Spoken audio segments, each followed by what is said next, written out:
Imagina que cierras con llave la puerta de tu casa esta noche. Es la frontera definitiva entre tu vida privada y la calle. Pero hace 9000 años, en lo más parecido que tuvo la humanidad a una ciudad, ninguna de esas dos cosas existía. No había calles, no había puertas. Si vivías en el antiguo y enorme asentamiento de Çatalhöyük, tu casa estaba pegada a la de tu vecino. La única forma de entrar era cruzar su techo, encontrar un agujero y bajar por una escalera de madera a una habitación llena de humo. Vivías codo a codo con miles de personas y dormías directamente sobre tus abuelos muertos.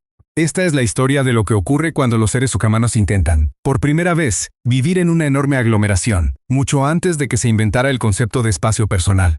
Hace 9000 años, en lo que hoy es el centro de Turquía, un grupo de agricultores primitivos decidió establecerse, pero no construyeron una aldea con senderos serpenteantes, cercas y patios. Construyeron un bloque sólido y continuo de adobe. En su apogeo, los antropólogos estiman que hasta 8000 personas llegaron a vivir en Çatalhöyük. A la distancia, no parecía una ciudad, parecía un gigantesco panal de cima plana que emergía de los pantanos.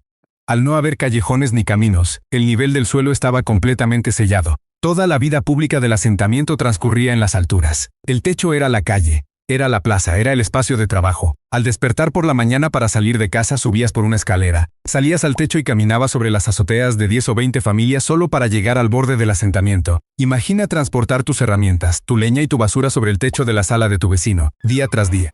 Y entrar a la propia casa era toda una odisea. No había ventanas para dejar entrar la luz. La única entrada era un agujero cuadrado en el techo. Había que descender por una escalera de madera hacia la oscuridad. Pero había un inconveniente. Como no había ventanas, ese mismo agujero en el techo era también la única ventilación para la hoguera interior. La puerta de entrada era también la chimenea. Al bajar a la casa, uno entraba directamente en una columna de humo ascendente.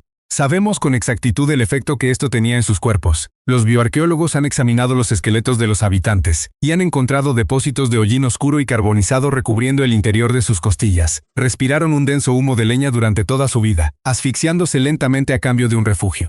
Pero una vez que los ojos se acostumbraban al humo, el interior de la casa era sumamente extraño. Uno esperaría que una choza primitiva de barro fuera tosca y sucia, pero la gente de Çatalhöyük estaba obsesionada con el interior de sus casas. Enlucían sus paredes con una brillante arcilla blanca, alisándola meticulosamente. Y de esas paredes blancas y prístinas, sobresalían formas enormes y aterradoras.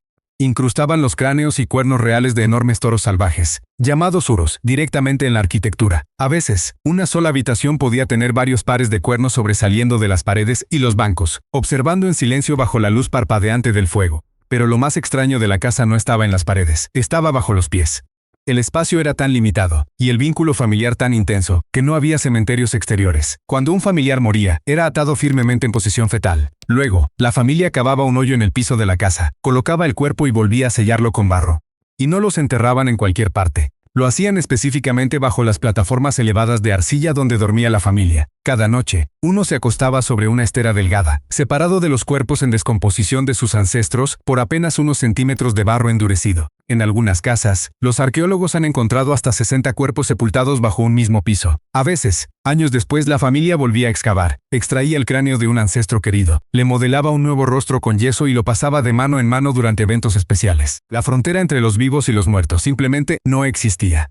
Ahora, hagamos una pausa para pensar en la enorme presión psicológica de este entorno. 8000 personas, cero privacidad, cero silencio, respirando humo, durmiendo sobre esqueletos y escuchando a los vecinos caminar sobre tu techo. El ser humano moderno apenas puede lidiar con un vecino ruidoso sin llamar a la policía. ¿Cómo es que no se masacraron entre ellos? La evidencia revela una historia fascinante. En Çatalhöyük no había policía, no había tribunales, ni prisiones, ni reyes que impusieran la ley. Y sí, la tensión a veces estallaba. Cuando los científicos examinaron los cráneos de sus habitantes, encontraron algo sospechoso. Muchos cráneos presentaban fracturas hundidas, ya sanadas. Alguien los había golpeado fuertemente en la cabeza. Pero no eran heridas de espada ni de lanza, producto de un ejército invasor. Eran lesiones por golpes contundentes, a menudo en la parte superior o posterior de la cabeza. Los investigadores creen que eran golpeados con bolas de arcilla endurecida o con piedras, pero el alto índice de sanación significa que sobrevivían. No se trataba de una guerra organizada, eran pleitos entre vecinos. Disputas domésticas, peleas de cantina sin la cantina, un golpe repentino en la nuca cuando una discusión sobre la basura en el techo iba demasiado lejos.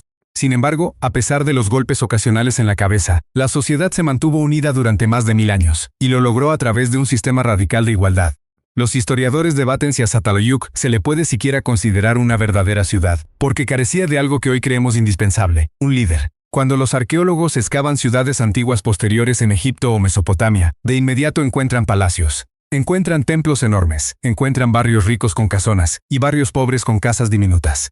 En Çatalhöyük no hay nada de eso. Todas las casas son más o menos del mismo tamaño. Nadie tenía una mansión, nadie tenía una enorme bóveda con riquezas acumuladas. Si alguien quería presumir, no construía una casa más grande, porque no había espacio. En su lugar, se limitaba a enlucir sus paredes con más frecuencia o a colgar más cráneos de toro. La presión social para mantener la igualdad debió de ser inmensa. Si intentabas actuar como un rey, de todos modos tenías que bajar por la misma escalera humeante que los demás. Con el tiempo, este gran experimento llegó a su fin. Hacia el 5700 a.C., el asentamiento fue abandonado en su mayor parte. El modelo de colmena humana no se convirtió en el prototipo del futuro. En su lugar, a medida que las poblaciones crecían, los seres humanos decidieron que necesitaban espacio. Inventaron la calle, inventaron el callejón, inventaron la pesada puerta de madera con bisagras, una barrera física que decía, este es mi mundo, y allá afuera está el tuyo. Observamos nuestras ciudades modernas, con sus extensas retículas y apartamentos aislados, y las coincidie fue una tecnología. La puerta de entrada fue un invento. Ambas fueron creadas para crear distancia entre nosotros. La gente de Çatalhöyük no tuvo ese lujo, o quizás simplemente no lo quiso. Eligieron vivir como un único y gigantesco organismo vivo, compartiendo sus techos, su humo y sus ancestros, en el primer borrador de la civilización.